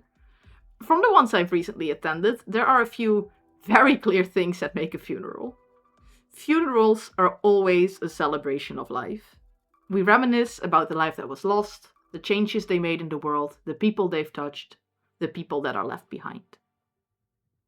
I couldn't tell you anything about Verso or Gustav, aka the character the game is supposedly about, and the only other character that got an actual funeral about themselves. I would expect the painted world to be a reflection of Verso, a mirror to his nature, the things he valued. Instead, 80% of the game is your party beating up monsters introduced into this world by his other family members. There are 2 characters, that could have been a real look into who Verso was. These characters being Esquire and Monoko. But they are treated as comedic relief. They are the equivalent of Verso's childhood plushies, and you'd think them being able to talk would give you insight into Verso. But no. Make sillies, add nothing to the plot. At Mael's ending, the only thing we see him do is one of the only things we know he can do. It's play the piano. That's not a character trait. That's a skill. Gustav is also a complete nothing burger. Let's ask the characters at Gustav's funeral. What are the profound lines we use to remember him? Couldn't wait for me, could you? I wish we could. Rest easy, Gustav. I'll finish what you started. The Paintress, Renoir, they will pay. No more dome. Just open skies. I'll save them, Gustav. Emma, your apprentices, everyone. You can leave it to us. You were always there for me. I'll save them. Say hi to Soph for me, yeah? We could never tell if you were my brother or my father. But to me, you were both. Best brother and father I've ever had. When one falls, we continue. Thanks for being my family.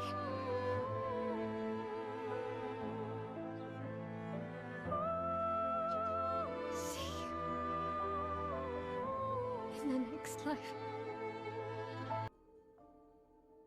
I can feel the tinfoil cap on my head, because I'm starting to genuinely believe that the writers on Expedition 33 have not been to a funeral.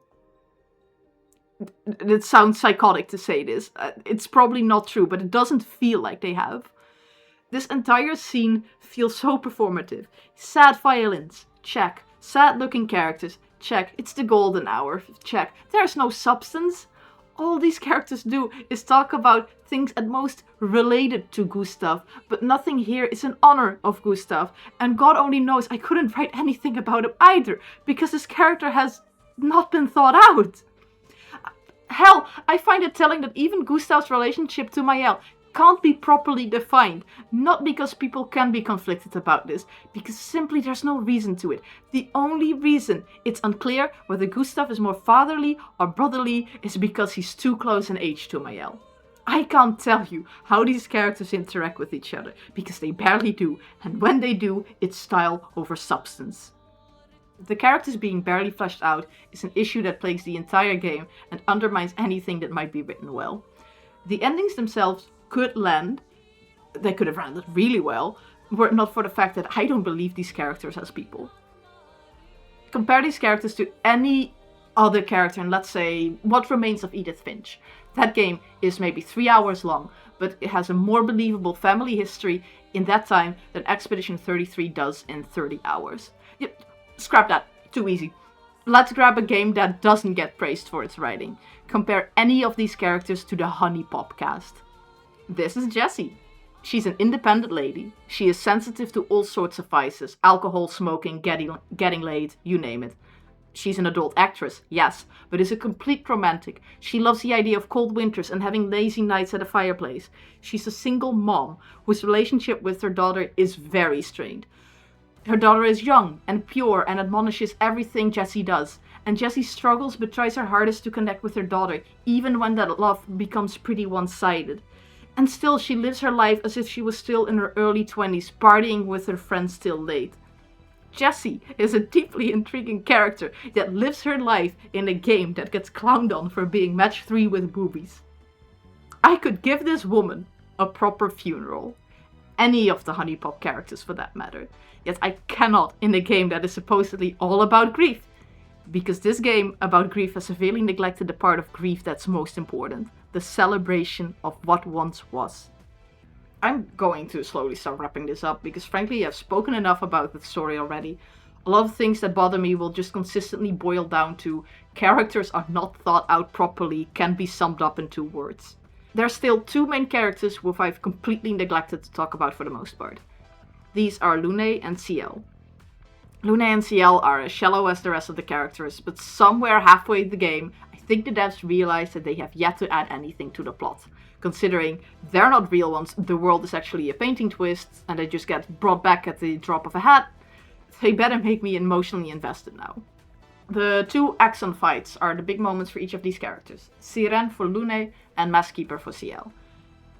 These scenes feel so tacked on artificially as a way to make the character shine, except then it also doesn't work.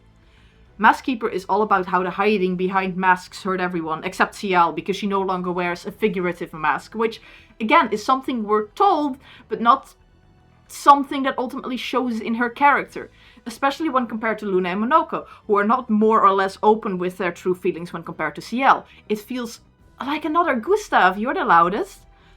Okay. Sirène is all about this wonder and nostalgia, yet Lune is somehow supposed to be this hyper-analytical, the mission comes first type. And we know this because we are told this. But I don't think this fits with her sciencey codist background, because a true driving force for anything analytical is a sense of wonder. If you're wondering why I chalked her down as her defining character trait as autistic, this is why. It was semi-joking, but I do have some logic behind it. She's portrayed as this character who's supposedly hyper-analytical and therefore kind of emotionally out of touch with herself. Yet because this is a story about grief, she has to cry along in sad scenes and be emotional in emotional scenes. Look, I'm autistic myself, in case it wasn't abundantly clear, because I wrote a almost 20k script on the things that bother me in Expedition 33. Lune is how I viewed myself in a way before I figured out what the autism is. That true belief that you're like this hyper-analytical person, no emotions, I can see clearly, but actually you're an emotionally unregulated mess. And that's how Lune feels. And I can tell by looking at the scenes that focus on her that this was not the intention to have her portrayed this way. The fact that Lune feels similar to me is not intended. Scooting on to my last point, because apart from the devs almost forgetting to give these 2 a plotline and then doing a shoddy job, they have one more purpose. I might do this topic in the future. I have so much beef with it in games, that if I start yapping about this in any depth, we'll be sitting here for another 3 hours. We're not doing that. Expedition 33 has 2 romance subplots. Despite Maël being the main character of the story, you play as either Gustav or Verso at all times. Again, a choice. Verso has 2 romance subplots, with either Lune or Sciel.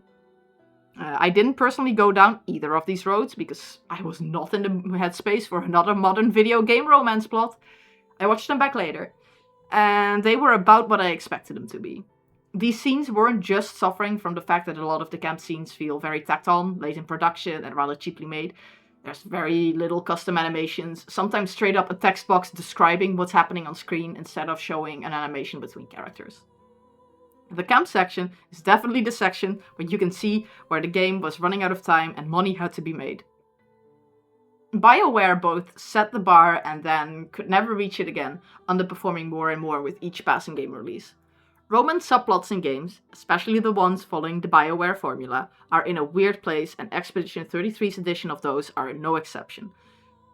Sex, romance, purity culture, they're all in really weird places, in and outside of video games. It will take me so long to talk about it, I have so much beef with it. Look, I'm going to keep it very short with Expedition 33. Expedition 33 subplots are of low quality, feel tacked on, and they're just another thing that can be advertised. The quality of writing in these scenes is low, add nothing to the plot, and make the barely existent characters of Lune and Sciel even shallower than they are. Play BioWare's older installments. The original Dragon Age set a great standard, which thrived in their Mass Effect franchise also. The magic has been left uncaptured by writers that think it's good enough to put characters in a camp and allow the players to occasionally talk to them. This worked for Dragon Age, and the Mass Effect franchise for a multitude of reasons most games these days don't even seem to think about when they write their romance plots. I am just going to move on from this before I sit here for 3 hours. Let's just conclude this section as well. We've already established that this plot is suffering heavily under poorly developed characters, but there's one more thing that's important. How does it all come together? The story can be judged as if it were a movie, something to be passively watched, but this is a video game. For all those unfamiliar, here is the term ludonarrative. Ludo being short for the Latin word ludus, which means to play, and narrative meaning any form of story and plot either through words or other visual and auditory communication. Ludonarrative dissonance is a term that is often used when people describe games whose story and gameplay do not work together, sometimes even weakening each other. It's how in the newer Lara Croft games, Lara can be super panicked in a cutscene over having killed a guy super early in the game, and then in gameplay proceeds to blow up 20 more in the next seconds without even blinking. Gameplay and story are actively undermining each other in that example. But Expedition 33 is just ludonarrative nothing. Gameplay feels like completely separate from its narrative. This is going to be the second time I mention a sweary game in this video. The Missing J.J. Macfield and the Island of Memories is a game about the trans experience, both in its story and its gameplay. To move forward in the world, the protagonist has to contort and dismember themselves to progress. Every step is suffering, both in its story and its gameplay. Sounding a bit like a heavy and dark story, this game actually resolves itself quite beautifully. I can really recommend this one. It's also his least broken game. Compare this to Expedition 33. Expedition 33 is about grief and coming to terms with loss. Yet what's the gameplay? Counter-heavy turn-based combat. I know the story was added later in development. I've seen a few interviews at this point. I know a little bit of the timeline. The story was added in most parts already after a lot of the main gameplay decisions had been made. Yet the story was not made with the gameplay in mind, it was just made. I think ludonarrative harmony is something to be strived after with every game that also wishes to tell a story. Video games have this layer of involvement that things like movies and series just don't have. So why bother with a plot that might as well have been told through a show? You could have stripped the gameplay from Expedition 33 and missed nothing in the story department. You could strip all the cutscenes from Expedition 33 and just have a fun action game and you'd be missing no context whatsoever. Expedition 3 is ludonarrative nothing. There's nothing binding the narrative and the gameplay together. And I hope you can now see my multiple frustrations with this game. And this is where I would have ended my video if it hadn't taken multiple months in writing this. Because stuff happened. I hate you, Game Awards. Surprise, another tangent zone. Okay, why am I doing this to myself? Look, as of writing this, I am neck deep in making this video about Expedition 33. I'm like halfway done with the script. It's taking every bit of my sanity. And yet here I am. I'm getting distracted by 2 Game Awards shows whose results I don't even value. Yet I feel like I'm the devil's advocate once again. Okay. A quick 10 minutes tangent zone at the end of the video, I promise. A little bit of drama. I need to yell into the void that is the internet, and then hopefully I will never ever feel the urge to talk about this again. This unfortunate tangent zone is about the Game Awards, the Indie Game Awards, and about something related to Gen AI. I'm not going to sit here and yell about the ethics around Gen AI. We've all been bombarded by that stuff over the past year. I really cannot be bothered. Okay, Game Awards. Destruction number 1 was Expedition 33 winning Game Awards. It is as I predicted. This has led to my feed being flooded by people being overjoyed, sure, and a whole lot of people being whiny nuisances complaining to no end.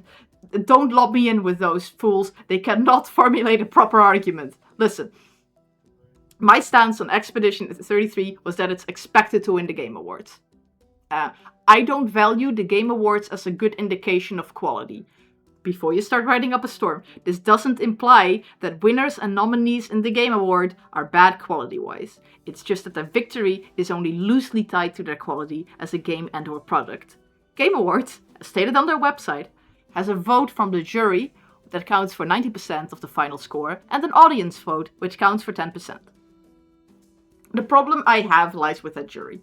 The jury, which you can also see on their site which companies participated, are for the most part big media outlets for video games. These platforms are driven by clicks, which means that most of the time these platforms will feature and play games that the general audience wants to see. Long story short, it means that you end up with a jury that has placed a lot of the popular releases. Sure, this jury will also have played smaller releases, but what those smaller releases are might vary heavily between platforms, which means that smaller games just have a statistically smaller chance to end up on the nominee list, let alone be voted for. Which means that theoretically the jury holds 90% of the vote, but because they are already indirectly influenced by what the player at home wants to see most, therefore Expedition 33 sweeping the Game Awards was expected. It was a massively popular game by most players and non-players alike, and every game journalism platform was all over it. People that are upset that a better quality game didn't win are the equivalent of a parent showing up to a kid talent show and complaining that their mate who sings opera under his shower didn't win. Like, dude, where do you think you are? The Game Awards is a popularity contest. To me, these results don't matter. I don't value popularity in a video game. So, with the Game Awards, my annoyance and distraction with that was kind of brief, and I wish it would stay that way. No. Expedition 33 got brought up again. This time through the lens of the Indie Game Awards, a completely different award show, and how its Game of the Year win got revoked because Sandfall Interactive, the developers of Expedition 33, had admitted that Gen AI was part of their development cycle at some point. I'm going to split my issue up in two. First the Indie Game Awards themselves, then that AI issue, which I'm saving for last, because my god, do I hate both parties on both extreme ends of that discussion. First off, can I just say that the Indie Game Awards is the most confusing category to fit games into. The word indie, and I mentioned this way at the beginning of this video, it's in video games this term is a bloody mess, and it's only getting worse. It's been popular as a term since like the 2010 era. 2010 era, as it had before around 2010. It's getting used as a marketing term left and right. I want the industry to grow up and agree to a definition, but it's way too profitable to not do it. So let's see what the Indie Game Awards have to say for themselves. Let's read their statement on what makes an indie game. As directly quoted, what is an indie game?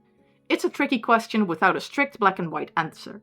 No matter who is asked, developer, publisher, showcase curator, journalist, creator, or various industry professionals, the answer varies across all parties. There are endless interpretations of the definition, and it will likely change alongside the state of the industry in the years to come. But after many conversations over the years with these various groups, the current definition agreed upon by the IGA's, which is the Indie Game Awards, curation jury is as follows. Existing outside of the traditional publisher system, a game crafted and released by developers who are not owned or financially controlled by a major AAA or AA publisher or corporation, allowing them to create in an unrestricted environment and fully swing for the fences in realizing their vision. Publishers such as Devolver Digital, Annapurna Interactive, and Kepler Interactive are considered to exist outside of the traditional publishing system and fit within the current IGA curation jury's definition. Rockstar Games, a subsidiary of Take-Two Interactive, is not considered indie, nor are major standalone studios such as From Software, Kojima Productions, or Valve as a few examples. First parties, Xbox, Nintendo, and Sony, and studios under their ownership, as well as third parties such as EA, Ubisoft, Square Enix, Sega, and Bandai Namco, to name a few, are considered AAA. Companies such as THQ Nordic are considered AA. Okay, Jesus, that was a whole lot to unpack there. The first part of the statement is very on-brand for the traditional use of the word indie, that being short for independent. But we get more nebulous very quickly. We're going for needs to be independent and financially independent as our definition.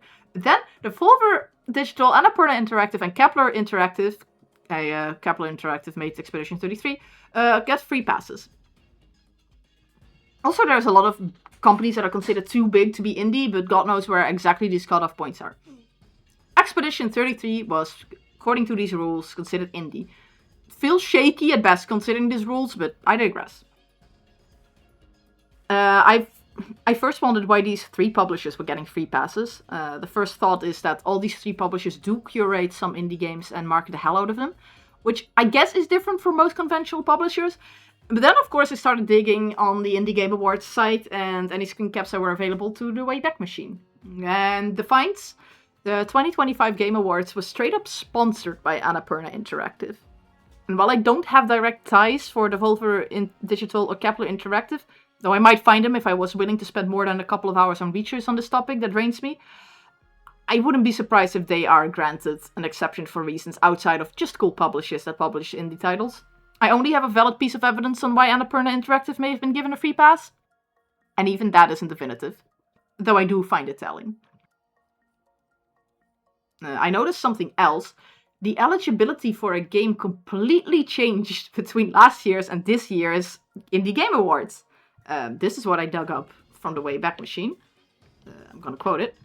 What are the Indie Game Awards? The Indie Game Awards, the IGAs, is an annual awards-only ceremony dedicated to honoring excellence in indie gaming, featuring categories that celebrate innovation, storytelling, artistry, and more. The IGAs spotlight compelling and groundbreaking titles from around the world. The ceremony is developer-focused, with game creators taking center stage to present awards, recognize their peers, and openly speak without the pressure of time constraints. The IGAs is a free, awards-only event organized by indie professionals for developers who are often overlooked by the wider game industry. There are no paid opportunities for developers to receive a nomination or award. From the initial planning phase through the premiere and beyond, the IGAs bring together a diverse range of professionals from all aspects of the game industry, creating the definitive celebration of indie game awards and developers who tirelessly craft the titles we all love. So, the Indie Game Awards was specifically judged by self-proclaimed indie developments. This is self-proclaimed as by the shaky definition of the word indie. This is not out of SAS, mind you. It was to focus on developers who are often overlooked by the wider games industry. Y'all, why are we even pissed that Expeditions 33 got their stuff revoked? They shouldn't even have been here. You cannot tell me, seriously, Expedition 33, 5 million copies sold, was overlooked by the wider game industry. And I just read you the What Are the Indie Game Awards from last year. Let's read the one that was on the site this year. The Indie Game Awards, the IGAs, is an annual awards-only ceremony dedicated to honoring excellence in indie gaming, featuring categories that celebrate innovation, storytelling, artistry, and more. The IGAs spotlight compelling, groundbreaking titles from around the world, regardless of popularity. That's a change. The ceremony is developer-focused, with game creators taking center stage to present awards, recognize peers, and openly speak without the pressure of time constraints. From the initial planning phase through the premiere and beyond, the IGAs are shaped by wide-ranging collaboration of professionals across the game industry rather than any single organization or outlet. This collective effort creates a true celebration of indie games and the developers who passionately bring them to life. And yeah, that line for the easily overlooked dev, taken out for this year's description of the Indie Game Awards. I'm pretty damn disappointed how something that initially waved around the term indie to signal they are looking out for the overlooked devs, that they would now wave it around as they let this big sensation such as Expedition 33 in, waving that around the term indie like, oh, so much like the industry does today as a marketing term. I find all this very insincere.